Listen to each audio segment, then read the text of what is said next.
Bollywood cafe आज explain कर रहा है एक पॉलिश मूवी। ये मूवी पॉलिश फिल्म फेस्टिवल की अवार्ड विनिंग मूवी है। इस मूवी में एक मदर और एक सन के रिलेशनशिप को बखूबी उजागर किया गया है। अपने मॉम की ऊटपटांग हरकतों की वजह से एक बच्चा किस तरह से उस माहौल में अपने आप को संभालने की कोशिश करता है, देखेंगे हम इस मूवी में। पोलैंड के एक गांव में एक मॉम और उसका बेटा पैट्रिक रहते हैं। इस गांव की पॉपुलेशन बहुत ही कम है, लेकिन ये एक टूरिस्ट स्पॉट है। पैट्रिक के फादर यहाँ से कहीं दूर जॉब करते हैं, इसलिए मॉम और सन को हमेशा यहाँ पे अकेला ही रहना पड़ता है। पैट्रिक शुरू से ही यहाँ पे रहा है, इसलिए वो हमेशा से अकेला महसूस करता है। पैट्रिक के लिए उसकी दुनिया सिर्फ और सिर्फ उसकी माँ ही है। वो अपनी मदर के साथ ही हमेशा खेलता है, वो अपनी मदर के साथ ही साइकिलिंग करता है, वो अपनी मदर के साथ ही हमेशा स्विमिंग करता है, लेक के पास जाता है, गेम खेलता है। उसका कोई और फ्रेंड है ही नहीं। उसकी सारी दुनिया उसकी मॉमी है। वो अपनी मॉम के साथ अपनी गांव के पास चलने वाली ट्रेन के साथ रेस भी लगाता है और ये उनका डेली का रूटीन है। पैट्रिक की दुनिया जैसे उसकी मॉम ही है। पैट्रिक की सारी दुनिया उसके मॉम के इर्द गिर्द ही घूमती है। पैट्रिक और उसकी मॉम का रिलेशन ठीक वैसा ही है जैसा हर किसी बच्चे का अपनी माँ के साथ होता है। वात्सल्य से भरा और प्यार से भरपूर इस रिलेशनशिप में किसी और की कोई जगह नहीं थी।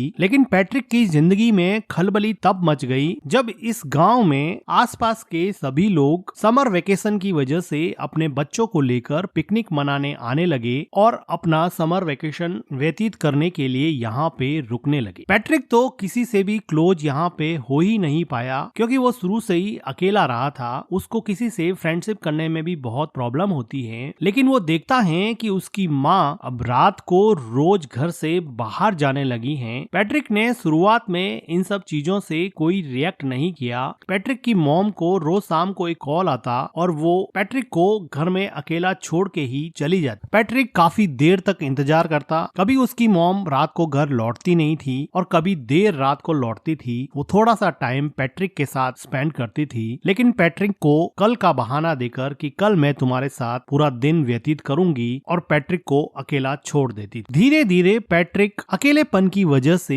एंजाइटी और डिप्रेशन का शिकार होने लगा। वो अपने अकेलेपन से कोप अप नहीं कर पा रहा था, क्योंकि उसके कोई फ्रेंड भी नहीं थे। अगले दिन वो देखता है कि उसके पड़ोस में कोई नई लड़की आई है, जो शायद अपना समर वेकेशन यहाँ बिताने के लिए पास में रहने लगी है। पैट्रिक उस लड़की से दोस्ती करने की कोशिश करता है, लेकिन टिपिकल टीनेजर की तरह वो लड़की उसको कोई रेस्पॉन्स नहीं देती है। अगले दिन पैट्रिक की मॉम जब फिर से घर के बाहर जाने लगती हैं, तो पैट्रिक को बहुत बुरा लगता है और वो अपनी मॉम के ड्रेस पर जूस से भरा ग्लास गिरा देता है, जिसकी वजह से उसकी मॉम उस पर बहुत चिल्लाती है और उसको डांटने लगती है। वो उसके मन की हालत नहीं समझ पा रही थी कि वो अंदर से कितना अकेला फील कर रहा है, लेकिन जैसे उसको कोई फर्क ही नहीं पड़ता, वो अपनी ड्रेस चेंज करके फिर से शाम को अपने बॉयफ्रेंड से मिलने के लिए निकल जाती है। पैट्रिक अपनी मॉम का पीछा करता है। वो देखता है कि कहाँ जाती हैं। कुछ देर जाने पर उसको पता चलता है कि वो हमेशा अपने एक बॉयफ्रेंड से मिलती हैं। पैट्रिक को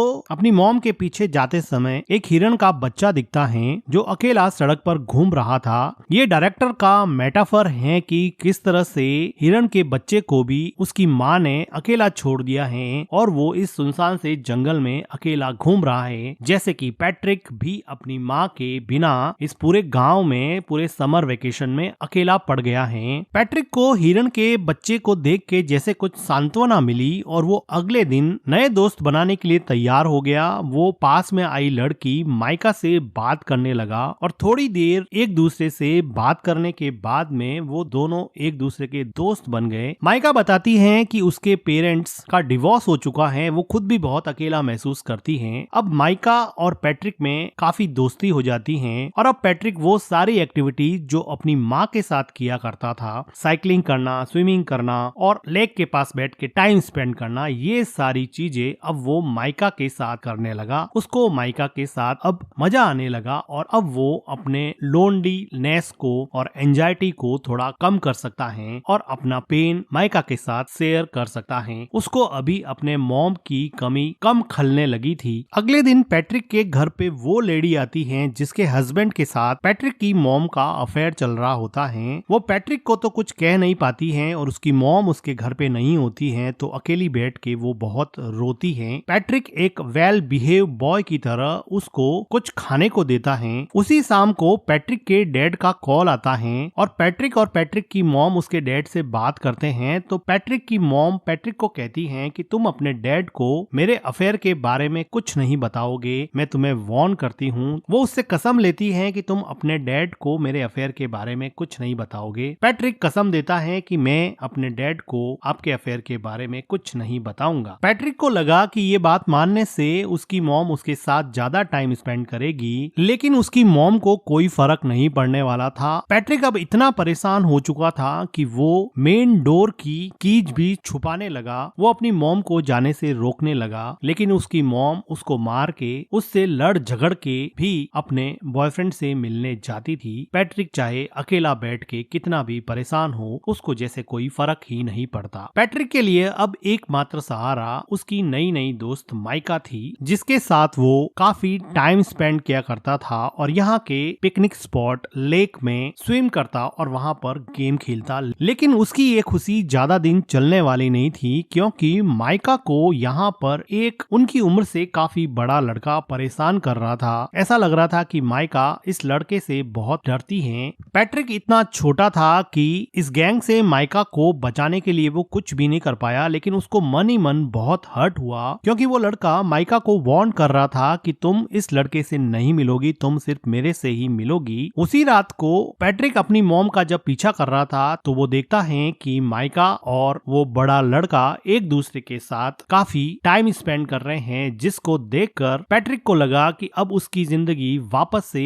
अकेलेपन का शिकार होने वाली है। वो काफी मायूस हो जाता है। वो घर पर भी काफी टाइम तक अपनी मॉम का वेट करता। जब देर रात उसकी मॉम घर पे आती तो पैट्रिक उससे अपना टाइम मांगता, लेकिन वो थक हार के सो जाती और पैट्रिक उसकी मॉम के आने के बाद में भी अकेलेपन का ही शिकार रहता। अगले दिन सुबह पैट्रिक को माइका मिलती है और वो माइका को पूछता है कि क्या उस लड़के ने तुम्हारे साथ कोई जबरदस्ती की थी। तो माइका जैसे डर गई हो और वो डर के मारे वहाँ से भाग के घर में चली जाती है। पैट्रिक उसको जाके पूछता है कि हुआ क्या, मुझे ये तो बताओ। वो बिना कुछ बोले ही रोने लग जाती है। पैट्रिक को ऐसा लगता है कि उसके साथ जबरदस्ती की गई है। वो दौड़ के जाता है और उन लड़कों के ग्रुप में उस लड़के पे अटैक करता है, लेकिन एक छोटा बच्चा उससे कैसे लड़ेगा और वो बड़ा लड़का पैट्रिक को ओवर पावर कर देता है और पैट्रिक यहाँ पे कुछ नहीं कर पाता। थोड़ी देर बाद में माइका वापस पैट्रिक के पास आती है और उसको समझाने की कोशिश करती है कि हम दोनों अच्छे दोस्त बन सकते हैं, तुम इतना हर्ट क्यों हो गए हो। लेकिन पैट्रिक को डीप डाउन कहीं पे हर्ट हो गया था। वो वापस से माइका से बात ही नहीं करना चाहता था, क्योंकि वो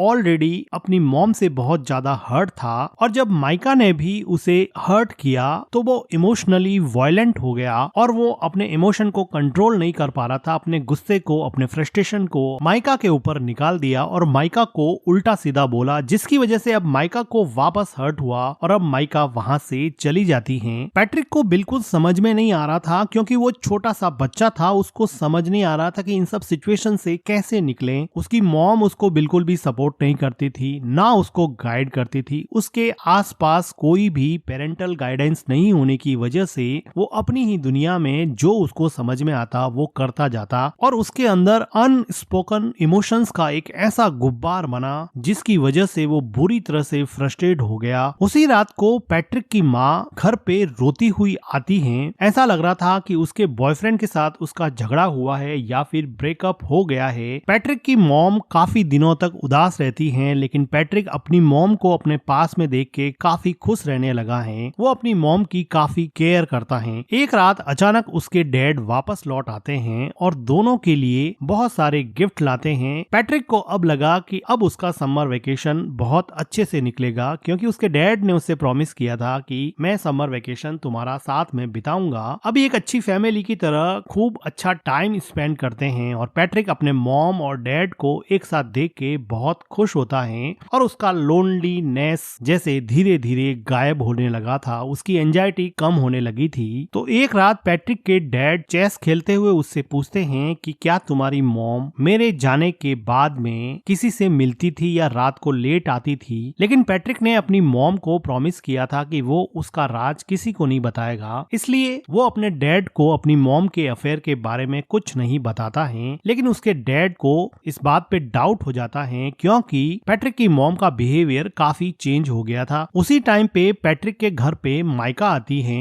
और वो उससे बात करने के लिए कहती है। माइका के कहने पर पैट्रिक उसके साथ साइकिलिंग पे जाता है और लेक में स्विम करने के बाद में माइका उसको बताती है कि अब मेरा समर वेकेशन खत्म होने को है, मैं यहाँ से चली जाऊंगी। माइका को पैट्रिक को हर्ट करने पर काफी दुख लग रहा था, लेकिन पैट्रिक अब इसमें कुछ ज्यादा कर नहीं सकता क्योंकि अगर समर वेकेशन खत्म होगा तो माइका को जाना ही पड़ेगा। वो अपने घर पहुंचता है और वो देखता है कि सीढ़ियों पर वही लेडी जो थोड़े दिन पहले उसके घर आई थी वो सीढ़ियों से नीचे उतर रही है। वो अंदर जाके देख रहा है कि उसके डैड बाथरूम में बैठे बैठे रो रहे हैं। उसको समझ में आ जाता है कि उस लेडी ने उसकी मॉम के अफेयर के बारे में उसके डैड को बता दिया है, क्योंकि उस लेडी के हस्बैंड के साथ ही उसकी मॉम का अफेयर चल रहा था। तो इस बात से दुखी होके उसके डैड ने अब ये डिसाइड किया है कि अब वो यहाँ नहीं रहेंगे और वापस जॉब करने चले जाएंगे और शायद कभी वापस नहीं आएंगे। पैट्रिक की मॉम पैट्रिक के डैड को समझाने की कोशिश करती है, लेकिन जब आप रिश्तों की बुनियाद विश्वास को ही हिला देते हैं, ट्रस्ट को ही खत्म कर देते हैं, तो किसी भी इंसान को रोकना लगभग नामुमकिन सा हो जाता है। पैट्रिक के डैड अब यहाँ से चले जाते हैं। समर वेकेशन खत्म हो जाता है। अब पैट्रिक को स्कूल जाना होता है। पैट्रिक की मॉम पैट्रिक को तैयार करके स्कूल छोड़ने जाती हैं। वो दोनों सड़क पर चल रहे हैं, दोनों एक दूसरे से बात भी नहीं कर रहे हैं। पैट्रिक को अपनी मॉम पे बहुत गुस्सा है क्योंकि उसकी मॉम की वजह से उसके डैड उसको छोड़ के चले गए। उसके सेल्फिश बिहेवियर की वजह से वो किसी से घुल मिल नहीं पाया। वो मेंटली इतना ब्लॉक हो गया कि दूसरे बच्चों से बात भी नहीं कर पाता था और ना ही उसको अपनी मॉम का प्यार मिलता। अब वो रेलवे ट्रैक को क्रॉस करने वाले हैं। उसकी मॉम आगे जा रही है, बच्चा पीछे छूट जाता है, जो कि डायरेक्टर का मेटाफर है कि आप अपनी जिंदगी में आगे बढ़ रहे हो और बच्चों को आपने पीछे छोड़ दिया है। और इन दोनों के बीच में न जाने कौन सा इमोशनल आउटबर्स्ट रूपी ट्रेन आके आपके सपनों को, आपके अपनों को कब कुचल दे पता नहीं चलेगा। उसकी मॉम पीछे मुड़ के देखती है कि पैट्रिक पीछे रह गया है। वो ट्रेन को देख के डर जाती है, रोने लगती है कि उसके बच्चे का क्या होगा। अचानक से ये मोमेंट उसको रियलाइज कराता है कि उसकी जिंदगी में कौन इम्पोर्टेंट है, उसकी जिंदगी का अहम हिस्सा कौन है। वो आदमी जिसको वो रोज मिलने जाती है, या फिर वो हस्बैंड और उसका बेटा जो हमेशा उसके साथ थे, साथ खड़े थे। वो खूब रोती है। उसको रियलाइज होता है कि शायद उसकी जिंदगी का ट्रैक अब उसे चेंज करना पड़ेगा। और इसी के साथ ये मूवी एंड हो जाती है। मूवी का एक्सप्लेनेशन अगर आपको अच्छा लगा हो तो वीडियो को लाइक कीजिए, हमारे चैनल को सब्सक्राइब कीजिए and thank you for watching.